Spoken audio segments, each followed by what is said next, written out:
A movie directed by Shane Black, starring Russell Crowe and Ryan Gosling. Unusual pair, but it just might work. What the fuck? What's up, YouTube? Psycho Anarchy here with a movie review for you. Well, not Anarchy right now. The mask is in the wash, guys. This thing smells sometimes. It's God. I haven't cleaned that thing in months. I think I keep getting hairs in my mouth whenever I talk, and I just start sweating. It smells. But anyway, Psycho Anarchy here with a movie review for you. It is The Nice Guys, directed by Shane Black, starring Russell Crowe and Ryan Gosling as two detectives in a neo-noir crime thriller comedy drama type movie where it involves the porn industry of the 1970s and the environment and smog and cars.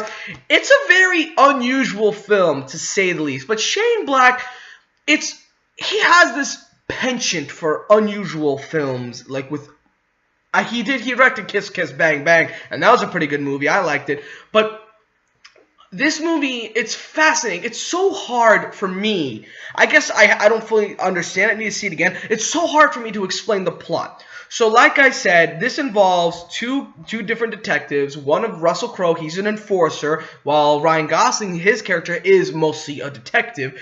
And they take on a case together by happen chance that involves the porn industry regarding death, corruption, and money, and all that bullshit. And right off the bat, let me tell you, it's such a quirky movie, to say the least. I mean, let's get this one thing out of the way right away. Ryan Gosling and Russell Crowe chemistry together, holy crap. These guys just are so great together. They have such awesome, witty banter back and forth with one another. They play off one another so well. Where Ryan Gosling, he's a bit of the drunk smoker who's always, down on his luck in some cases, while Russell Crowe is he's the toughest nails. He has a heart of gold underneath that really, rough exterior. And he actually, in the movie, he says he doesn't say it, but he implies it, even though he gets paid to beat up people. Deep down inside, he's just a guy who wants to do good.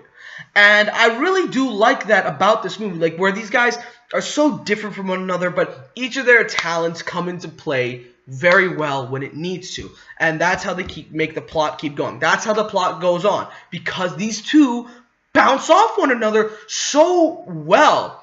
And another person that really stands out is Ryan Gosling's daughter, Holly, I believe her name was, in the movie. Holly is one of those child actors where you're not like, she's kind of forcing it, she's phoning it in. No, she felt so natural because she just had a natural urge to help. And I really did like her. She actually helped the two guys out on a lot of cases, on a lot of situations that came into play, which was fantastic. I love it when they have a child actor and they portray a smart child like this in a manner that's believable, and just you could accept it and say she's doing fantastically. If she keeps this up, she's got a bright future ahead of her.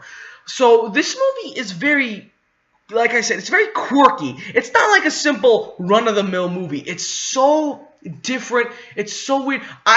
Honest to God, at first thought there was really no, there was no end goal. I mean, there was, but it felt as though this movie never really needed an end goal. You just needed Ryan Gosling and Russell Crowe to interact with each other, get into silly situations, and find stupid ways to get out of it, either by accident or by just... Spoiler alert, there was this one scene where they had a gun pointed at them, and the person who had the gun got coffee spilled on them. And then when when he/she moved to go for Ryan Gosling and Russell Crowe, he instead slipped and fell and got her or himself knocked out. And the funniest thing is, that's something I believe would happen, and they said themselves, were like, alright, we'll take it. So it's really hard to explain this movie. I like this movie a lot. More than Neighbors 2, way more than Angry Birds. So in all honesty, guys, if you're going to go see a movie this weekend, try The Nice Guys out. I really liked this movie. It was very different. It was very quirky. It was very odd. It's a Shane Black movie, so there was a Christmas thing here and there. But regardless, this movie was actually really good, and I really enjoyed it. I actually want to see it again just to, maybe understand it better. This movie deserves multiple viewings. So guys, I'm going to give this movie an 8.5 out of 10, maybe a 9 if I see it again. And anyways, that's all there is today. Like, comment, subscribe, share, all that good shit. To all you psychotics out there, you stay crazy, motherfuckers. You stay crazy.